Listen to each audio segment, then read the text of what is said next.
बर काय चाललंय? मग आहे का पास्ता? हा कुठं आहे? फक्त दाखवा. भाकर कालवा नकोच म्हणून पास उचकायचं चाललंय. काय ग ते पिशवी मध्ये? मलाच नाही माहिती काय काय. आता तुमचीच कमी आहे आम्हाला. या बघा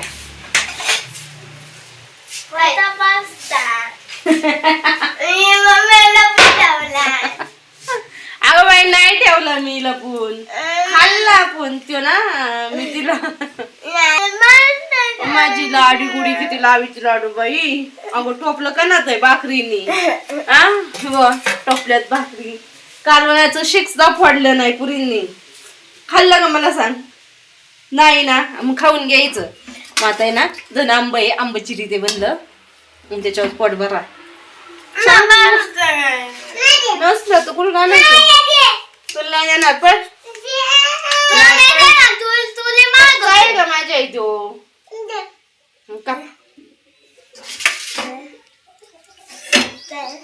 नाही नाही ते नाही काय झालं. एक पिकल्या निघला एक कच्चा निघला. मी त्याच्यात हळद मीठ आणि थोडीशी साखर टाकली आणि त्याची तोंड बघ एवढा आंबट आहे ना. आंबट आहे का म्हणून थोडी साखर टाकली. म्हणलं थोडंसं मरत पण नाही ते ना तमच निघत नाही. बरं आता चला वावरामध्ये वांगी मिरच्या तोडून आणू आपण. मग टोपल्यात आहे कडे आहेत कालवण आहे भाकर आहे सगळे. भूक लागली आवडत नाही ना. पास्ता संपला.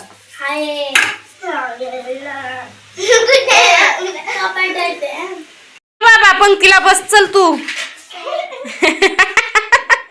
लय थोडं थोडं खायचं होतं ना. हा काट बुटू बुटू ताटा तिकडं आलं. काट बाजूला बस. बसा चला जेवायला पंक्तीत. कोणाच्या ताटात जेवायची? पिवतायच्या ना का तुला ताटली देऊ? कोणाची ताटली जेवायची सांग मला. लवकर निर्णय होऊन दे. मग हा अलीकडं पलीकडं खुर्ची सार पाठीमाग आणि जेवा. असं पास्ता नाही मॅगी नाही बिगी नाही असं काहीतरी कालवून भाकर संपायचा बेत करायचा असतो. पापड भाजून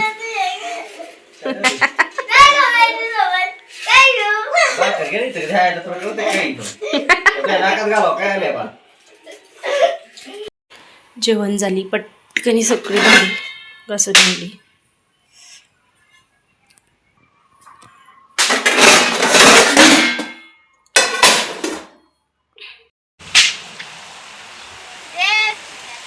हा तेवढं कपडे वाळायला घाल.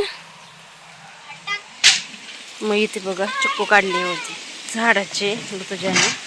ते पाण्यात ठेवले होते त्याचं गठोडं बांधून. खूप दिवस झालं होतं हे परकरना टिपा मारायला आलेलं होतं. तर तसंच होतं मशनीवरती कारण की कामानिमित्त काय बनतच नव्हतं. मला आज ना सगळी कामं करून घ्यावा आणि मी मशनीवर बसले ना तर बघा इकडून इकडे बघत होती. त्यानंतर साड्यांना सुद्धा फल लावायची होती. मला आज ना मशनीवर बसलं तरी पटकनी सगळी कामं करून घेत असते. आणि एक दिवस कधी कधी बसत होतं 8-8 दिवस बसले तर एकाच दिवसात किंवा 2 दिवसात पूर्ण करीत असते. आणि इथे ना 2 परकर होती. 6 परकर कुठे खुर्ची होता. साडीला त्या दिवशी पिको करून ठेवला होता फॉल. या साडीला फॉल लावून ठेवला. आता हातला ना संध्याकाळी करू इच्छा. आणि आता चालले भाजीपाला तोडायला. वांगी नीट तोड. काट आहे मग तोडता नाही येत का? हे बघ कसं तोड.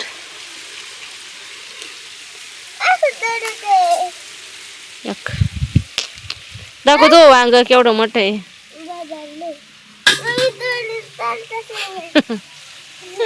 तोडीते मी मग राहून दे. सिद्धीने ना सगळी वांगी तोडून घेतली आणि मी ना इथं बघा एवढं गवत झालेलं आहे. इकडच्या सऱ्या काढलेल्या होत्या फक्त या 2-3 सऱ्या राहिलेल्या आहे. गवत काढायचं किती मोठं गवत झालेलं आहे. त्यामध्ये ना मिरच्याची रोपं पण आहे वांग्याची पण आहे आणि कारली लावलेली आहे. ती ना भिंतीला दोरी लावून बांधून द्यायचं आहे वेल. तर मला आधी सगळं गवत काढून घ्यावं. 2 दिवस झालं ओललं होतं, आज चांगलं वाळलेलं होतं म्हणून उपटत होतं. आणि मग बघा इथं एवढी वांगी निघलेली, 9 वांगी घरच्या झाडाची पहिल्यांदाच कालवण करीत आहे. आणि मग त्यानंतर ना कारल्याचं वेल ना मी बांधून दिलं दोरीने. आणि इथं असं बघा कसलं भारी दिसतंय गवत काढल्यामुळं ना. पहिलं कसं असं काही दिसतच नव्हतं, काय लावलं काही नाही. असं वांगी, मिरच्या, ढोबळी मिरची, भेंडी, गवार सगळं काही भाजीपाला लावलेला होता. आणि इथं ना ही आळूची पानं आहे तीसुद्धा कापून काढायची आहे. त्यानंतर मग घरी आले होते, गोठ्यातली कामं केली, म्हणजे गायींचं दूध काढलं, शेण टाकलं. आणि मग आता ना जेवणामध्ये ना मस्त असं पनीर बनवलं होतं, चपात्या. आणि इथं बघा कशी पंगत बसलेली आहे. दिवसभर खेळून ना संध्याकाळचा ना स्वयंपाक होतो सुद्धा दम निघत नाही, नुसती भूक लागली करीत असतात. जेवण झालं आणि ना मी सगळी भांडी टाकीवरती नेऊन ठेवली. आणि ना सकाळी ना फरची पुसायला टाईमच भेटला नव्हता, त्याच्यामुळे म्हणलं आत्ता मी ना फरची पुसून घेत आहे. कारण की सकाळ ना चवळीच्या शेंगा तोडायला शेतात गेले होते ना, त्याच्यामुळे वेळच भेटला नाही. किचन आणि बेड पुसून झाला होता, आता हॉल पुसायचा राहिला होता. आणि इथं उद्या ना पुस्तकं शाळेत जमा करायची म्हणून नाही तर पुस्तकंसुद्धा गोळा करून ठेवलेली होती सिद्धीने. पिऊ आणि सिद्धीचे दोघींचे पण आहे. मग त्यानंतर ना मग शेंगदाणा राहिलंच नव्हतं, म्हणलं वट्ट्यावरती ना गार हवेमध्ये म्हणलं चला मग थोड्या वेळ ना शेंगदाणा सोलावा. टाईम होता तर आता वाजले होते 9, मला अर्धा तास सोलावा शेंगदाणा. चला मग तुम्हाला कसा वाटला व्हिडिओ नक्की कमेंट करून सांगा. दिवसभर कितीही काम केलं ना तरी दिवस काय पुरतच नाही आहे. चला मग भेटूया आता नेक्स्ट व्हिडिओमध्ये. श्री स्वामी समर्थ. तुमचा कसा दिवस असतो ते कमेंट करून सांगा. तुम्ही माझे व्हिडिओ कोणत्या शहरातून गावातून बघता ते कमेंट करून सांगा. बाय, भेटूया आता नेक्स्ट व्हिडिओमध्ये.